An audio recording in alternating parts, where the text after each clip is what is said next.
Hello! Today I'm going to show you how to make this super cute quilted knot tote. This one I made from some scraps from my quilted jacket, but today I'm actually going to show you how to just use some jelly roll strips. I can't wait to show you. Follow along.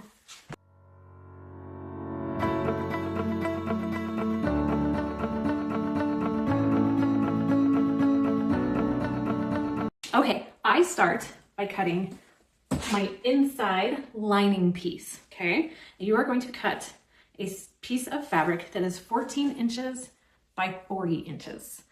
I have this one cut here, super cute, large gingham, looks like actually a fun picnic tablecloth, but it's gonna be super cute with these strips I have. Okay, then I'm going to select a total of 14 strips from my jelly roll, and I'm going to make 2 panels of 7 strips each.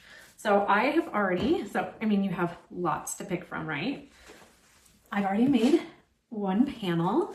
I want to show you how fun is this. Okay, so you're going to sew everything together, 1/4 inch seam, press all your seams one way, okay? So I have one panel already, and you're going to make another panel. You need 2 panels. You'll have some leftover strips, but this way you can just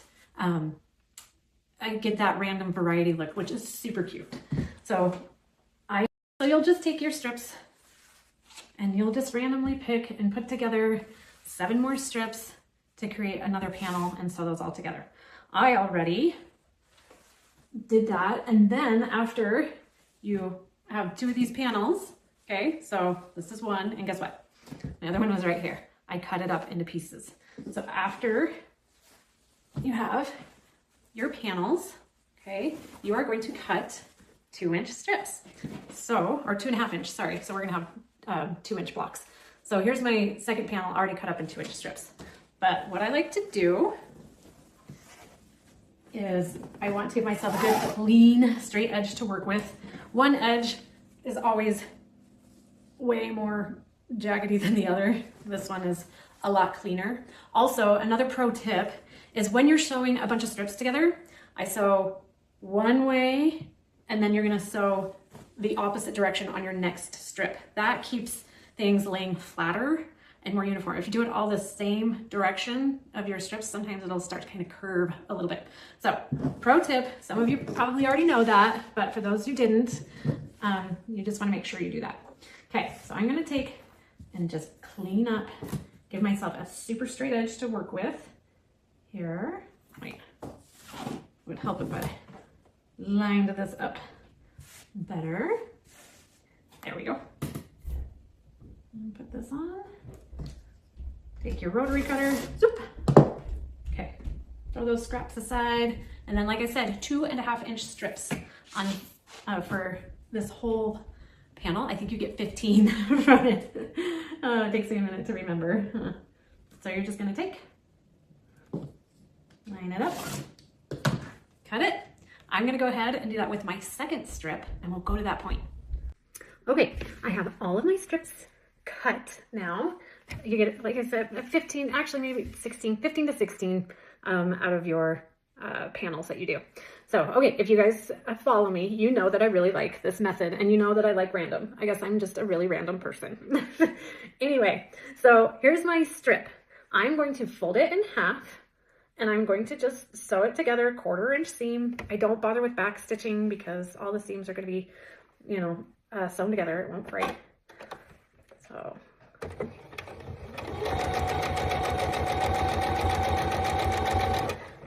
Okay, so now what happens when I'm going to use these strips for when I sew it onto my lining, I can snip wherever I want to open up the strip wherever I want. To give it a different pattern. It helps with the random look. It's very similar to the Bargello, whatever method, right? I just use it to get that more random pieced together look. Some of you might ask, now Jacinda, why don't you just cut a bunch of 2.5 inch squares and sew them together? That sounds like it would take, I don't know. This just is easier for me. It's a fun, easy beginner method for a lot of people, and that's why I teach it this way. So I'm gonna finish making a bunch of loops out of all my strips. I am keeping my 2, because I have this design and this design, they're slightly different. And I'm gonna keep them separate because I want to alternate those when I sew them onto my lining fabric. Okay, I have all of my loops sewn together here, and I have my lining fabric. And what I'm gonna do, and I have a seam ripper. Sometimes I'll cut with scissors, but this one, it's just super close to the dimensions that I want. So I'm just gonna go ahead and do a quick pick of a seam in a random spot, giving us, so this will just help give a nice patchwork random look to this little tote that we're doing. And this is almost done. The main reason why I'm doing this is we need some of the fabric overhanging the lining fabric because we're gonna just do a nice finished edge on that, okay? Simple as that. Then what I'm gonna do is you're gonna put wrong sides together of your fabric, okay? So I'm gonna place this down right along this edge, and I'm going to pin it, and I'm going to sew an 1/8 inch seam allowance on this one, just right along that edge. So I'm gonna, okay, I have sewn on that first strip.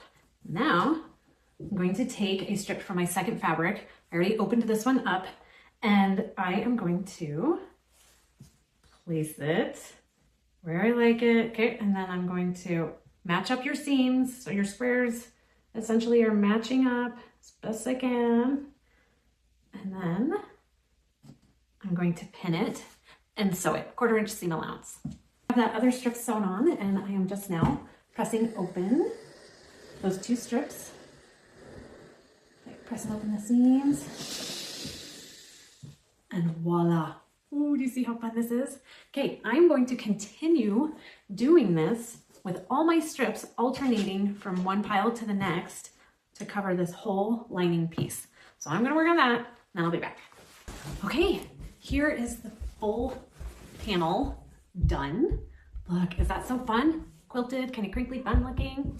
Okay, and now you flip it over, and you see we have this extra overhanging.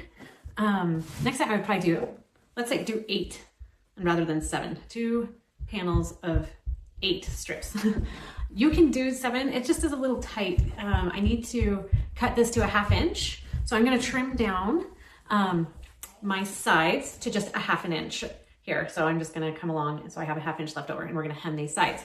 These should all be matched up. If not, see there's a little left over, I'm just gonna trim that to match my inside lining panel, okay? So I'm gonna, okay, I have it all cut to this 1/2 inch. So what I'm gonna do is I'm gonna fold over a 1/4 inch, press, and then fold over that 1/4 inch and press, and then sew along it. So that'll go along this whole edge here. So you're just hemming these sides with the extra fabric. We are not hemming the ends. Those will be sewn into the bottom seam of the tote.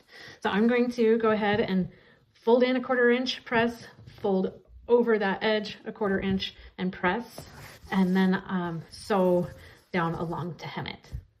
Okay, here I have pressed my edge. So I did, you know, the double turn 1/4 inch. So I pressed 1/4 inch, folded over, press that 1/4 inch. Then from here, I measured up 11 inches. And then this is just a little scrap of some grosgrain ribbon. I cut 1.5 inches, and I'm gonna pin it there. And then I'm gonna sew it in, and it's gonna be like a little hook for your keys or a little bag charm, whatever you'd like. So just a little added detail if you'd like. Look, it is all ready. I have my little tab here for if I wanna do a little bag charm or a keychain. Okay, now what you're going to do, you're gonna lay it out. You're going to find your center, gather it up in the center, squeeze it tight. We're gonna tie a knot. This just takes a little maneuvering. You want to get as close to center as possible because otherwise your bag will be kind of lopsided. So you want to make sure you get it in the center. You can manipulate it a bit if needed. Okay, and just cinch it down tight.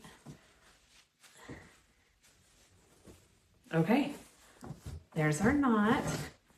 Oh, this is gonna be so cute. All right, next, what you're going to do, put right sides together, okay? We are not stitching along the bottom yet. What you're gonna do is put right sides together, and then along the sides, here, you are going to sew up 8 inches on each side. So I'm gonna get my pins, I'm gonna pin everything in place and then sew up on each side 8 inches. Okay, now that I have sewn my sides here up 8 inches, as you can see, what we're going to do is we are now going to take and fold it the opposite way, these seams together like this, okay? And then we are going to sew across the bottom here, okay? Okay, I have stitched my bottom. Now I'm going to take and we are going to box our corners here. So I'm going to open it up. I like to measure in 1 inch. Okay, just 1 inch is all. And I just mark it with a pin. You can mark it with one of your marking tools, you know, a pencil or whatever, but just mark it with a pin. And then I'm going to sew right along here, and then I'll snip off that excess. Do that on both sides. Okay, I've boxed the corners, just sewn those little edges of the corners. Whoops. Grab your scissors. Silly. And then you're just gonna trim them off. I just leave a 1/4 inch. Simple as that. Now you're gonna flip your bag right side up. This is the exciting part. Here you go. Oh, look, how fun is this? It's the latest, hottest accessory, right? I'm just kidding. Anyway, super fun, super easy. It can be done in many ways with scraps or however you would like. I like to choose the quilting as you go kind of method so you don't have to mess with basting. Keeps everything in place. Anyways, follow along for more fun, easy, beginner-friendly ideas like this. Oh, and like and subscribe.